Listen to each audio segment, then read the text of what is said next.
buenas noches, bienvenidos a Tolerancia Cero. A 4 semanas exactas del plebiscito constitucional, las campañas del apruebo y del rechazo ya están desplegadas en el territorio y en la franja de televisión.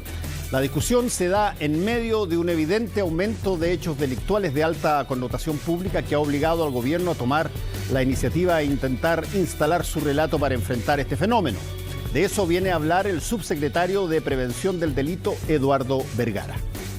Además, la definición política y generacional que hizo el ministro Giorgio Jackson a comienzos de la semana sigue dando que hablar en momentos en que el gobierno busca el consenso en torno a las reformas que habrá que hacer si es que gana el apruebo.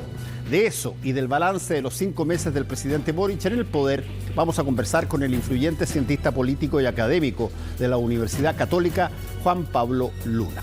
Aquí parte de inmediato Tolerancia Cero. ¿Cómo están? ¿Cómo están? ¿Qué tal? Macarena Lescornés. ¿Qué tal? Francisco Covarrubias. Buenas noches. Va a aterrizar aquí rápidamente. Por ahí viene llegando.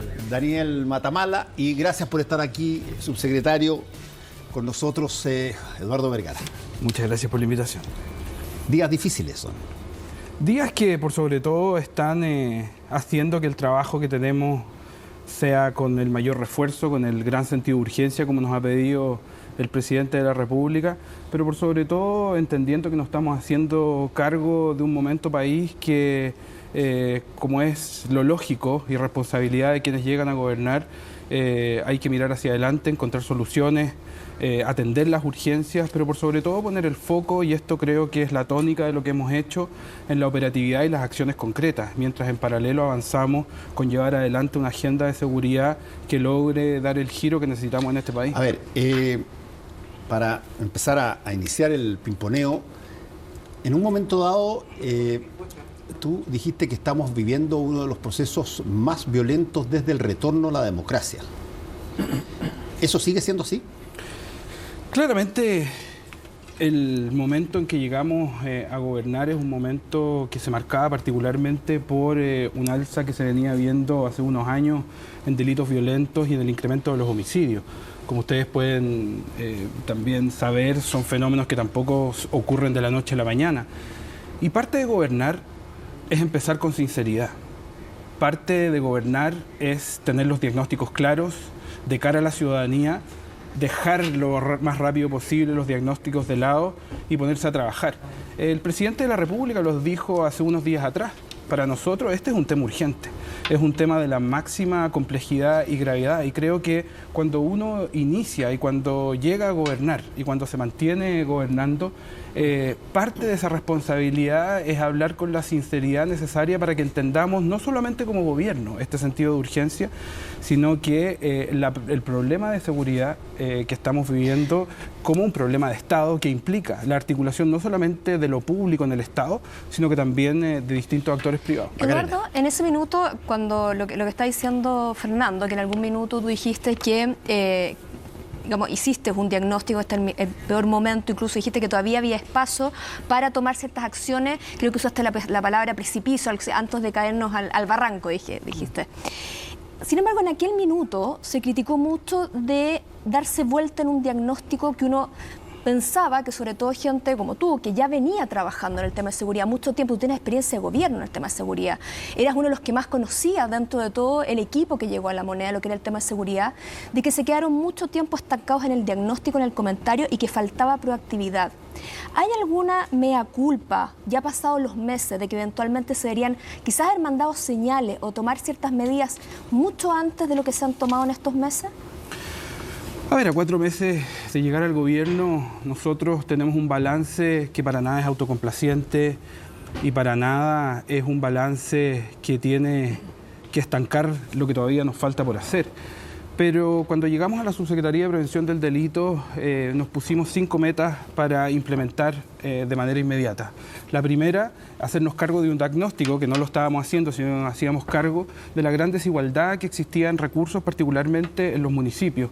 En la región metropolitana conviven municipios que tienen menos de 200 pesos per cápita en prevención y otros que tienen 40.000. El objetivo no era nivelar la cancha hacia abajo, sino que nivelarla hacia arriba, bajo un mínimo común preventivo. Terminamos con la concursabilidad, iniciamos el trabajo focalizado de las policías con el despliegue de 700 carabineros, reforzamos el plan Centauro, como también tomamos la determinación de avanzar en la redistribución de las policías.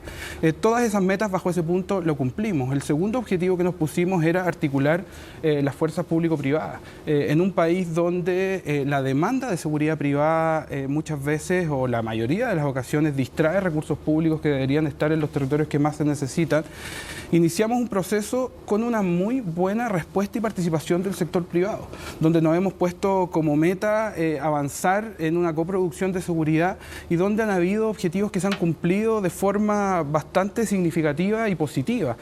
En tercer lugar, teníamos que avanzar hacia la institucionalidad necesaria. Nos pusimos como meta ingresar indicaciones para el Ministerio de Seguridad Pública y hacernos cargo de la nueva institucionalidad, no solamente otorgando también la primera medida respecto a la reforma de Carabineros, en que el Ministerio va a tener una clara tutela civil sobre las policías, con mayor claridad a la que existe hoy. Vamos a tener 16 seremis a lo largo de Chile, pero también nos queríamos hacer cargo de lo que nos preocupaba y que tenía que ver con los delitos violentos y los homicidios. Después de 3 años, logramos sumar al Ministerio Público, a nuestro Observatorio de Homicidios. Ya contratamos al equipo que se va a hacer cargo del Centro para la Prevención de Homicidios y Delitos Violentos, trabajar no solamente sobre cifras, sino que también sobre los contextos.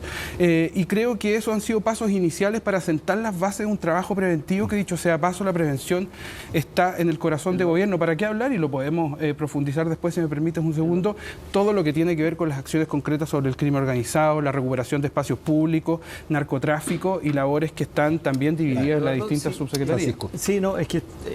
bueno, buenas noches. Buenas noches. Está preparando un poco la venida suya.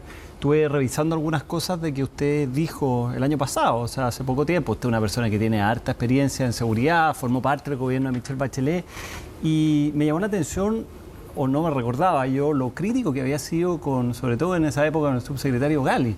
En octubre usted dice lo que hace Gali es lavarse las manos respecto a su responsabilidad, la seguridad se transformó en su gran fracaso, muy, muy duro.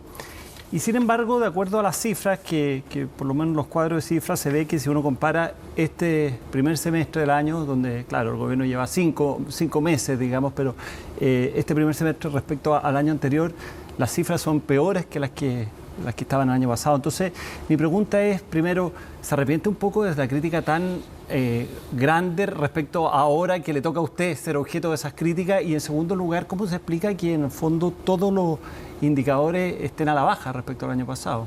Yo creo que lo más relevante es que cada uno cumple un rol. Y es tremendamente necesario en este caso tener una oposición que haga críticas y que lo que nos une es la preocupación porque mejoremos la seguridad en Chile. En general, he conversado con el subsecretario Gali desde que asumí, he conversado con otros parlamentarios y trabajado con muchos parlamentarios de la hoy oposición, alcaldes de oposición, y creo que ellos tienen que cumplir su rol. Pero si le dicen a usted que es un gran fracaso lo que está haciendo, ¿usted en el fondo no lo siente desde su punto de vista un poco injusto?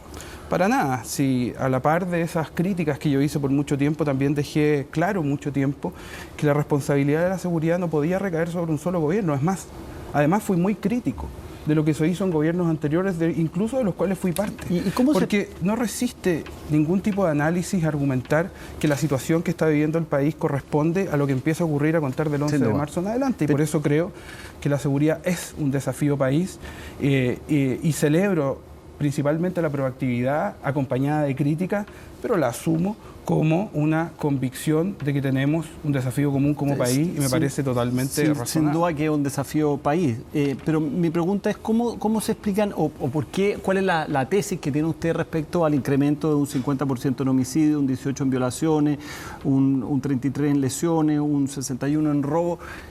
¿Qué pasó el año pasado a digamos, más allá de lo que haya hecho o no haya hecho el gobierno? ¿Por qué tenemos este incremento? Lo que pasó desde el año pasado a es mucho menos de lo que a mí me hubiese gustado que ocurriera. y me refiero desde el año pasado hasta el 11 de marzo cuando asumimos. Pero los homicidios vienen en aumento hace más de 10 años. Es el año 2020 en que vemos un aumento del 20% de los homicidios en Chile y los delitos violentos siguen subiendo a pesar de que los delitos de mayor connotación durante la pandemia bajan.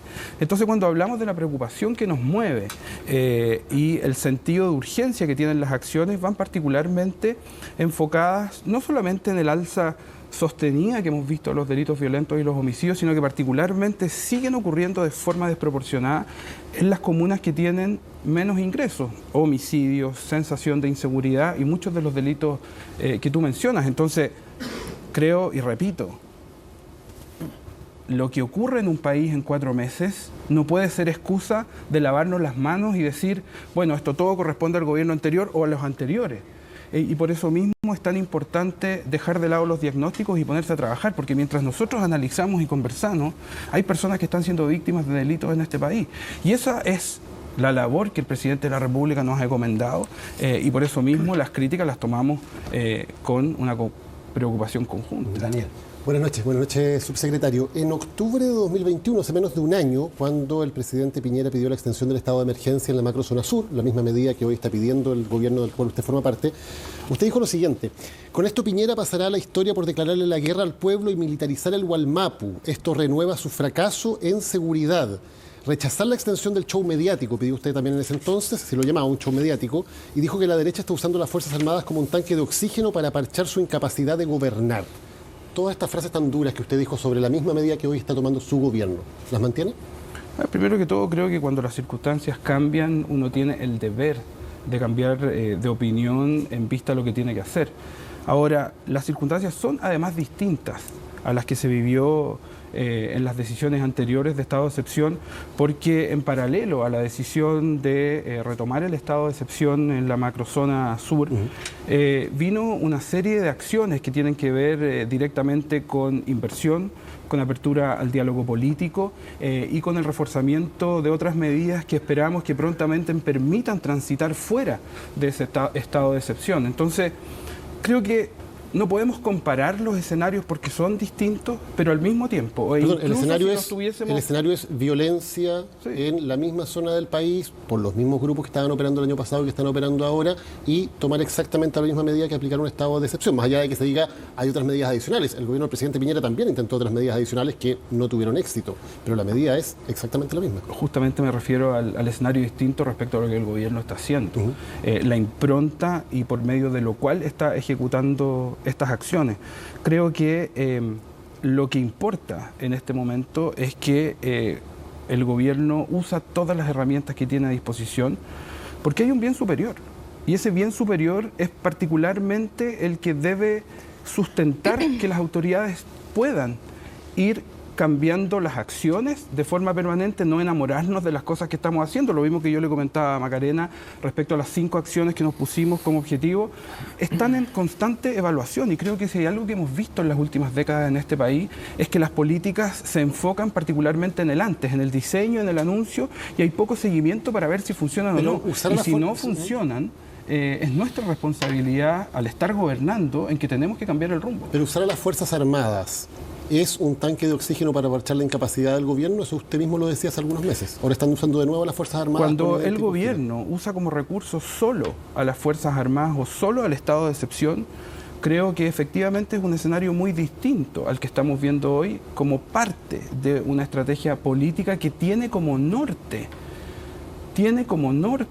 transitar por medio de otras acciones y políticas a terminar con esos estados de excepción. ¿Hay algún plazo que ustedes tengan en mente para terminar con el estado de excepción? Me parece que en situaciones como estas, como también en otras situaciones de seguridad y particularmente de crimen organizado, la responsabilidad de quienes gobiernan es ir monitoreando permanentemente y establecerse plazos para establecerse metas en lo público, solo por el amor de decir en esta fecha vamos, me parece que es irresponsable desde el punto de vista lo que tenemos que garantizar a la ciudadanía, que es que el Estado, pero particularmente el gobierno, ponga todas sus capacidades y herramientas a disposición de resolver los problemas. Hay un plazo, el 4 de septiembre hay un plebiscito, y si el apruebo gana ese plebiscito y rige la nueva Constitución, el estado de excepción de emergencia ya no va a existir. ¿Qué van a hacer en ese escenario? A ver, creo que aquí también como gobierno hemos sido extremadamente claros. Nosotros estamos gobernando independiente de lo que suceda e independiente de la decisión que la ciudadanía tome, que dicho sea de paso lo está haciendo de manera bastante informada. Y en ese momento, si las reglas cambian, el gobierno tiene la responsabilidad de hacerse cargo de esas reglas para poder ¿Usted gobernar. está de acuerdo con eliminar el estado de emergencia? Mira, yo lo he dicho en muchas ocasiones, no me corresponde hacer opiniones respecto a lo que va a ocurrir en menos de un mes. No, le que estoy el preguntando cómo va a país votar, le estoy preguntando si el estado de emergencia es una herramienta que debería mantenerse o una herramienta que se debería eliminar. Mientras un gobierno cuente con el estado de emergencia como herramienta, me parece que es una opción y una alternativa frente a una contingencia particular. Creo que no me corresponde, no le corresponde a nadie del gobierno decir si le parece que la herramienta o no es buena, sino que es una herramienta que está a disposición y la responsabilidad de quienes gobiernan es usar las herramientas que tienen disponibles para enfrentar las situaciones que les toca enfrentar. Hay una discusión que está arriba de la mesa respecto, por ejemplo, de cuando lo que alguien dice respecto de otra persona es una amenaza o no es una amenaza. De alguna manera, el propio presidente planteó su propia tesis señalando que por frases o cosas que se decían no correspondía básicamente a una amenaza. Sin embargo, estas cosas han empezado a escalar. Y así como ha habido personas, empresarios, hay un empresario en el sur que directamente con nombre y apellido dijo que iba a fusilar a 2 constituyentes, que si es que volvía a pasar lo que él quería que pasara, no iban a ser 3.000 las víctimas como pasó en la dictadura, sino que iban a ser muchas más. Y lo dijo abiertamente. Yaitul, por otra parte, anuncia con anticipación que va a tomarse una serie de fondos, se toma una serie de fondos. Y va por un lado y para otro. A ver, ¿cómo opera, para usar un poco lo que le contestó a Daniel, toda la majestad de las herramientas que están disponibles a la hora de que se encuentran este tipo de desafíos? A ver, primero que todo, no porque las herramientas estén todas disponibles significa que tienen que ser usadas de la forma en que algunos esperan que sean usadas. Las querellas en particular son materia de la Subsecretaría de Interior, no me corresponden a mí como Subsecretario de Prevención del Delito, pero lo que sí me corresponde como Subsecretario de Prevención del Delito es manifestar de manera muy clara que no podemos tolerar vivir en un país donde las personas amenazan a otras. Lo que se hace respecto a aquello creo que recae particularmente sobre las autoridades competentes. En la Subsecretaría de Prevención del Delito, además tenemos un programa que es muy importante y que tiene que ver con atención a víctimas, donde no solamente hemos atendido, si no me equivoco, cerca de 30.000 víctimas este año de distintos delitos y en algunos casos también requieren asistencia respecto a amenazas o a situaciones particulares. Esto es algo que hemos sido muy claros como gobierno en que además estamos trabajando sobre una serie de violencias que ocurren en el país, algunas más naturalizadas que otras, y repito, creo que las acciones que sean o no pertinentes, las acciones o el uso de las herramientas que se determine usar va dependiendo de las acciones y las estrategias que las diferentes ministerios o subsecretarías tienen y eso es parte del arte y la lógica de gobernar, porque al final del día, más allá de seguir protocolos o seguir manuales o hacer lo que algunos esperan que se haga o no, hay un bien superior. Y ese es el de la seguridad de las personas y creo que la adaptabilidad de cada uno depende en gran parte de aquello. Pero estaremos todos de acuerdo en que estaríamos hablando de totalmente otra cosa si alguna de las personas que han anunciado actos delictuales los cometieran. Bueno, efectivamente. Pero y hay que esperar para eso. No. Lo que me parece, porque la amenaza sigue siendo en el Código Penal una situación que está penada, sancionada. Bueno, efectivamente, hay una serie de amenazas que llegan a puertos y hay otras que no. En lo particular, a nosotros en la Subsecretaría de Prevención del Delito, por ejemplo, nos preocupan muchas de las amenazas que tienen que ver con casos de violencia de género, violencia intrafamiliar y que llegan a puertos. Y lo que estamos viendo, lamentablemente, en este país es que uno de los delitos que aumenta y los que hablamos poco, porque tal vez no tiene una cobertura mediática, es ese tipo de amenazas que terminan en acciones de violencia o en algunos casos de homicidio. homicidio. Entonces, repito, creo que lo importante en este punto es ir viendo cómo cada cual asume sus tareas y logra articular una respuesta eficiente para evitar que los delitos ocurran. Eduardo, precisamente en esa idea de articular una respuesta, de ser eficiente, ¿cuán problemático ha sido una cultura que ha tenido la izquierda, y tú mismo has escrito sobre eso, de no poder enfrentar el tema de la seguridad como muchas veces sí lo hace la derecha, que no tiene, digamos, lo hace sin tener ningún tipo de cortapisas culturales? Tú muchas veces has abordado ese tema.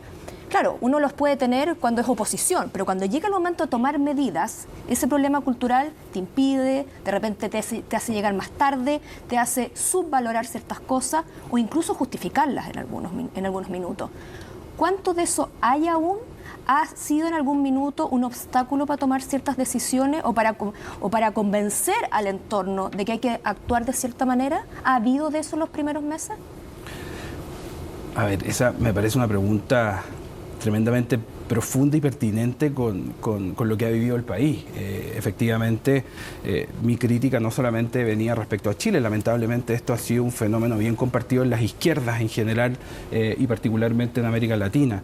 Y eso fue un elemento que estuvo muy presente, particularmente en el análisis que hicimos al inicio de la segunda vuelta, donde bajo ese reconocimiento y que tiene implicancias sobre las policías, sobre el actual de orden público, sobre las estrategias de gobierno, tomamos la determinación liderado por el entonces candidato y hoy día presidente de la República, que al momento de gobernar, gobernaríamos la seguridad. ¿Y por qué te digo gobernaríamos la seguridad? Porque por mucho tiempo ciertos sectores vieron la seguridad como un fierro caliente y se la delegaron a las policías. Entonces, ¿qué es lo que hacemos nosotros cuando llegamos? Es que damos prioridad a la operatividad, a dar respuestas, a ejercer nuestro rol civil sobre las policías en los operativos, iniciando la reforma a Carabineros de Chile, pero por sobre todo dando ejemplos, más que diciéndolos, pero manifestándolos. Por ejemplo, lo que logramos en el barrio Meix, donde, dicho sea de paso, hace años que no pasaba un bus del Transantiago, donde tú caminas por las calles y las personas te dicen que ya ni siquiera recordaban lo que era caminar ahí,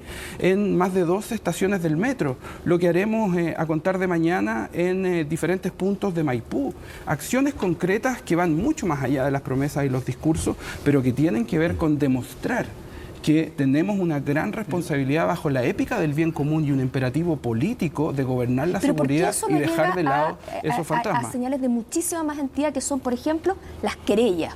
Porque ahí es cuando el Estado realmente manda señales profundas, más allá de permitir que buses pasen por calles que siempre deberían haber pasado. Es decir, si eso es la victoria, la única victoria que vamos a sacar, es complejo. Las querellas, ahí estamos hablando porque son áreas que para la izquierda siempre han sido complejas, porque están ahí en un territorio en el cual dice estamos yendo contra ideas, contra acciones, pero también contra grupos que en algún minuto para la izquierda pueden ser funcionales.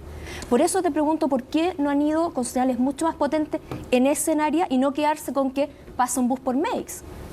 A ver, permíteme discrepar contigo. Creo que las acciones concretas, particularmente sobre el día a día de las personas y la recuperación, como también la creación de nuevos espacios públicos que cambian la vida de las personas, tienen un impacto mucho más urgente. Pero es que eso le cambia la vida a la gente en el sur también, Eduardo. O sea, que querellarse contra una persona como Yaitul es un mensaje para la gente del sur que está sufriendo la violencia, tan importante como permitir que haya un bus que pase por Meix. A ver, lo importante es garantizar la seguridad, particularmente en los territorios que han visto inseguridad por mucho tiempo, donde el Estado se ha contraído. Entonces, podemos tener una discusión respecto a las importancias, pero te aseguro que cuando vamos a los lugares donde hemos recuperado el espacio, donde por meses y por años se veía una realidad bastante distinta, de abandono del Estado, la evaluación de las personas respecto a la importancia que le dan a aquello es bastante grande. Entonces, creo que tenemos que poner en la balanza el impacto que esto genera en el día a día. Cuando iniciamos una fuerza de tarea por las encerronas, tú me podrás decir, bueno, pero estamos hablando del robo de autos, por supuesto. 25% de esos robos es con violencia. Desplegamos operativos aeroterrestres, sumamos nuevas radiopatrullas, vamos a terminar con que en 5 días se pueda transitar sin patente, estamos fiscalizando con la Policía de Investigaciones, talleres, desarme. Con las autopistas nos pusimos de acuerdo a incrementar la inversión por parte de ellos, a poner nuevos lugares para que las policías puedan actuar en las autopistas, porque eso es lo urgente desde el punto de vista de la prevención del delito. Esa es la tarea que el presidente me ha encomendado y cuando visito comunas, de hecho me he reunido con ya más de 105, 106 alcaldes, he visitado territorios y poblaciones donde te manifiestan abiertamente que es la primera vez que un subsecretario de Prevención del Delito o alguien del Ministerio del Interior pisa ese lugar y lo que vemos es que las personas ahí lo que quieren es más presencia del Estado. Ese sentido de urgencia es el que nos hace actuar en acciones bien concretas. Sí, es que escuchándolo usted ha dicho que se han tomado muchas medidas, etcétera, pero sin embargo los números por ahora no lo están acompañando y la encuesta, hoy día salió la última encuesta Cadema y otra encuesta también que mide la percepción de la ciudadanía, o sea, una cosa son los números y otra cosa son las percepciones y en ambos casos aparecen como que se han ido disparando. Entonces, mi pregunta es, ¿tienen alguna autocrítica respecto a lo que han hecho hasta ahora o simplemente este es un trabajo que va a ver su luz más adelante? No, yo creo que todo trabajo en seguridad tiene que tener la capacidad de entregar respuestas inmediatas a problemas bien complejos sin caer en el populismo, como también entender que muchas de las medidas que se toman tampoco van a generar un retorno inmediato. La sensación de temor que tú mencionas, claro, efectivamente el año 2021, que es el año pasado cuando nosotros todavía no estábamos en el gobierno, fue la sensación de temor más alta que ha tenido este país desde que se registra una medición. Ese es el escenario en el cual, o el preámbulo en el cual nosotros nos hacemos cargo de este momento país, pero repito, y te lo mencioné unos segundos atrás, creo que ningún análisis resiste intentar instalar que la situación que vive el país hoy en inseguridad es resultado de la acción o omisión meramente de este gobierno. Y para complementar lo que me pregunta, por esa misma razón, y particularmente porque los delitos que vienen al alza y siguen subiendo son los delitos más violentos y son los delitos que afectan a las personas, es que la estructura gubernamental está al servicio de hacerse cargo de aquello y no deslizar críticas. Mira, nunca, desde que llegué a mi cargo, porque ser autoridad es distinto a ser o estar en una ONG o ser académico, he deslizado una crítica al gobierno anterior ni a los gobiernos que le preceden, porque creo que la urgencia bajo la cual tenemos que enfrentar lo que estamos viviendo es tal que no tenemos tiempo alguno para andar deslizando críticas o responsabilidades, pero eso no quita que seamos capaces también de poner sobre la mesa la realidad país que estamos enfrentando. En ese sentido, lo que forma el arma central que tiene el Estado son los carabineros, ¿cierto?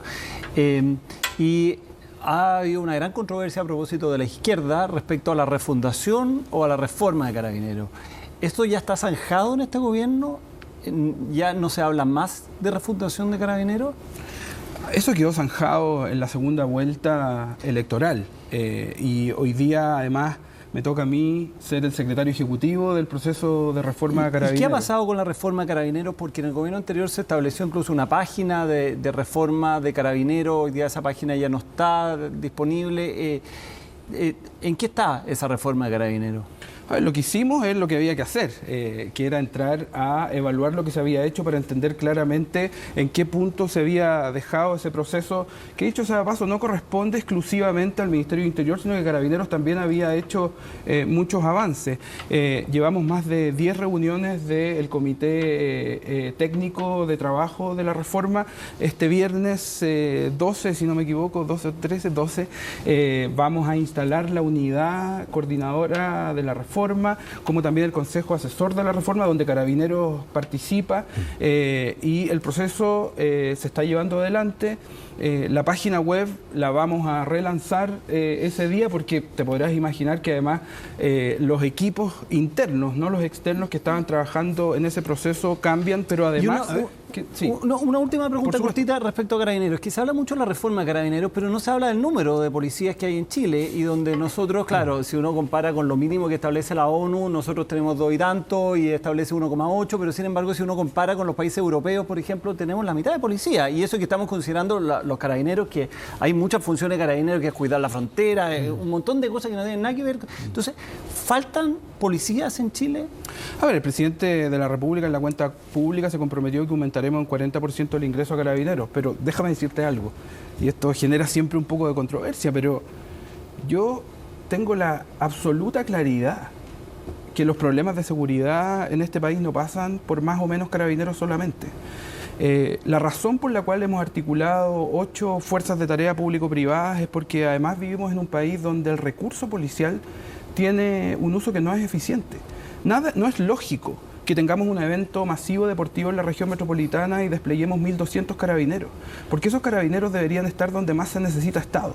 Entonces, ¿vamos a sacar esos carabineros de los eventos masivos, los conciertos, los partidos de fútbol? No, pero si logramos aumentar la capacidad de la seguridad privada, podemos maximizar el recurso policial. Entonces, creo que no es una discusión de blanco y negro, si respecto a los problemas solo tenemos que mejorarlos aumentando con más carabineros. Hay un umbral que toda la evidencia mundial te muestra, en que si tú bajas demasiado las barreras de entrada a las policías, la calidad de esas policías baja significativamente. Entonces, lo que hemos visto por parte de los municipios del sector oriente, haciéndose parte de la prevención, poniendo recursos a disposición, lo que hemos visto por parte de actores privados que han incrementado su financiamiento e inversión, centros comerciales, terminales de buses, supermercados o incluso los bancos, es hacerse parte de un desafío país que es mucho mayor que el cálculo político o el cálculo simple de solucionar todo con más o menos policías. Desde ese punto de vista, y ya que mencionaste la reforma y todo lo demás, ¿puede iluminarnos un poquitito sobre, a ver, dentro de Carabineros, cómo se han tomado las cosas que pasaron en Carabineros? Mira, me refiero sí, a 2 grandes cosas. Todo lo que tiene que ver con la corrupción y lo que tiene que ver con las acusaciones de violaciones a derechos humanos durante el estallido social, porque son 2 cosas distintas. Pero es una institución que recibe 2 pencazos enormes desde ese sentido. A ver, ¿cómo los toma? Porque yo no he escuchado a nadie sacando evaluaciones respecto de eso desde Carabineros. A ver, primero que todo, las policías son instituciones absolutamente fundamentales para la democracia. No recuerdo el número, pero la cantidad de veces que el general director de Carabineros en el Día del Carabinero, que es este acto donde incluso asistió el presidente de la República, mencionó la importancia y la necesidad de avanzar en una reforma bajo el reconocimiento que se debían hacer y se deben hacer los cambios necesarios, la verdad que es un número bastante grande. La cultura policial, en este caso particularmente Carabineros hoy en día, asume este proceso como un proceso que ya está en marcha y es tremendamente necesario. Si tú me preguntas respecto a los niveles de autocrítica o hacia afuera también, no solamente hacia Carabineros, sino que desde Carabineros, creo que eso es algo bastante difícil de dar cuenta, porque lo que ocurre dentro de la institución, más allá de lo que nos dan a conocer el carabinero con el que yo trabajo día a día, desde el general hasta el prefecto, pasando por el mayor y el comisario, es que estamos viendo una institución que se está haciendo parte de los cambios necesarios, que, como lo dijo el general director en el Congreso hace 1 o 2 semanas atrás, se siente totalmente respaldado por el gobierno del presidente Gabriel Boric, y lo importante es que además vamos a tener un Ministerio de Seguridad donde va a haber una clara, no solamente como podríamos definir de forma unilateral la responsabilidad sobre las policías, sino que también va a haber una responsabilidad política que va a recaer sobre un ministro o ministra que va a tener sobre lo que hacen o dejan de hacer esas policías. El control civil y el grado de control civil va además aparejado con cambios administrativos, de transparencia, y lo que yo he visto hasta ahora en mi trabajo diario con Carabineros, participo en gran parte de los stop, cada vez que voy a una comuna visito la comisaría, y lo mismo con la Policía de Investigaciones, es que estamos todos remando para el mismo lado, y ese lado es mejorar las instituciones para proveer mayor seguridad. Usted decía recién que no ha hecho ninguna crítica a gobiernos anteriores, precisamente porque hay que actuar con unidad. Su jefe sí lo ha hecho. El presidente Boric dijo: recibimos un país donde la delincuencia venía al alza de manera descontrolada, así que sí ha sido bastante crítico. ¿Te parece una crítica política esa? Clarísima. Se dice que el gobierno anterior le dejó un país que tenía una delincuencia que venía al alza de manera descontrolada. Me parece que una crítica bastante clara. Pero más allá de eso, le quería preguntar por los homicidios, que tal vez es el tema más complejo de todos. Chile era un país que tradicionalmente tenía índices de delitos, de robos, de asaltos, pero que en los homicidios estábamos con índices muy bajos en comparación internacional, y eso ha cambiado dramáticamente en los últimos años. Veíamos un 50% de aumento en el primer semestre del 2022. ¿Cuál es el factor fundamental al que ustedes atribuyen que los homicidios estén creciendo tan fuertemente en Chile y qué están haciendo al respecto? A ver, primero que todo, los homicidios vienen particularmente creciendo de una forma que nos preocupa hace prácticamente 10 años, o sea, este no es un fenómeno tampoco nuevo que se pueda atribuir a circunstancias particulares. Lo que sí va cambiando, y lo que vemos al pasar de los años, es el grado de violencia o la forma en que se cometen los homicidios, como también los porcentajes de imputados conocidos o desconocidos. Pero además, se caracteriza este fenómeno porque estamos viendo que están muy concentrados en ciertos sectores, particularmente en la zona sur de la región metropolitana, donde se implementaron planes bien importantes entre el Ministerio Público y la PDI, y también en el norte. ¿Carteles extranjeros son parte fundamental de ese aumento de los homicidios? A ver, carteles extranjeros hoy en día están no solamente participando de actividades criminales que hacen que abordemos esto con un tremendo sentido de urgencia y entendiendo que son de la máxima gravedad, sino que también la forma en que cometen esos delitos es distinta. Pero no me parece correcto. ¿Cómo? Sí, pero no me parece correcto solo atribuir a ese fenómeno, porque el alza de los homicidios se viene manifestando hace 10 años. Entonces, creo que tenemos que tener la responsabilidad suficiente para no simplificar el fenómeno y entender que va además de la par con, por ejemplo, aumento en la disponibilidad de armas, tanto legales, pero particularmente ilegales, en el nivel de violencia con que se están resolviendo los conflictos, y como te mencionaba, el factor del imputado desconocido. ¿Y por qué lo del imputado conocido o desconocido es distinto?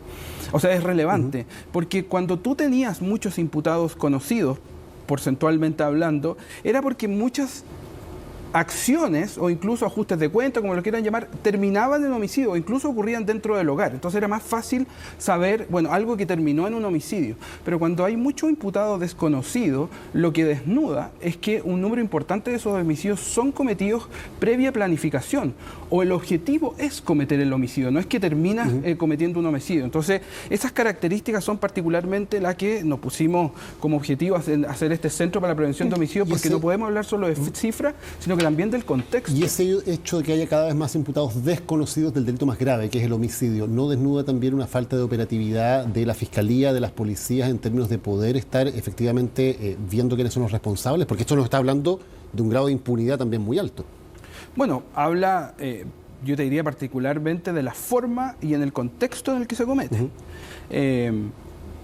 Habla además de que las instituciones tienen que tener la capacidad, y esto lo hemos hablado con algunos de ustedes mucho tiempo, de aparejar la velocidad con la velocidad que se mueve el crimen. Claro, pero para entenderlo, porque si decimos que cada vez hay más imputados desconocidos de los homicidios, lo que estamos diciendo es que cada vez más hay más impunidad en los homicidios, porque son homicidios que no sabemos quién los cometió y por lo tanto sus responsables no están enfrentando a la justicia. Bueno, yo diría que lo que pasa es que cada vez más tenemos que forzar la capacidad del Estado para poder tener mecanismos y prácticas mucho más complejas para enfrentar escenarios mucho más complejos. La impunidad es resultado del funcionamiento de las instituciones. Y esto no se limita solamente al gobierno, sino que al Estado. Y por eso mismo, por ejemplo, este trabajo de homicidios, después de 3 años logramos que se sumara el Ministerio Público. Hay otras instituciones que se tienen que hacer parte. Y la verdad que es además el delito más complejo, un delito que no tiene reparación. Pero, subsecretario, en todas las preguntas que le hemos hecho, siempre la respuesta viene por el lado de lo que están haciendo organizativamente, ¿no? Estamos trabajando con tal organización, estamos llevando adelante tal plan. Pero lo que le importa a la gente, que es que se cometan menos delitos, poder vivir en un ambiente más seguro, que quienes cometan los delitos enfrenten a la justicia, no vemos ningún avance. Bueno, a lo mejor tú no ves ningún avance. No, le digo las cifras. cifras. Yo te podría dar cifras, pero ¿sabes por qué no las doy de las cifras de los avances? Y te las voy a dar, no voy a escabullir. Porque me parece que el momento que estamos viviendo, ponerse a hablar de resultados preliminares en 4 meses, cuando hay personas en este momento que nos están mirando, han sido víctimas de delitos, o están viendo por televisión la situación país, me parece un poco improcedente. Pero solo darte un ejemplo, uno de los elementos que ha obtenido mayor atención mediática en los últimos días y semanas, y que no es un delito nuevo, pero sí ha estado bien en el tapete, el robo violento de vehículos. Desde que llegamos al gobierno implementamos un nuevo plan de encerronas. A mí me ha tocado supervisar incluso desde el aire un operativo aeroterrestre que solo los minutos que estaba en el aire he visto la capacidad de despliegue que tenemos que tener para enfrentar lo que está sucediendo. Y el mes de junio fue el primer mes en muchos meses en que finalmente vimos un quiebre en el aumento de los delitos violentos de robo de vehículos. El mes de julio volvimos a ver ese quiebre y hoy día estamos hablando de una reducción del 12%.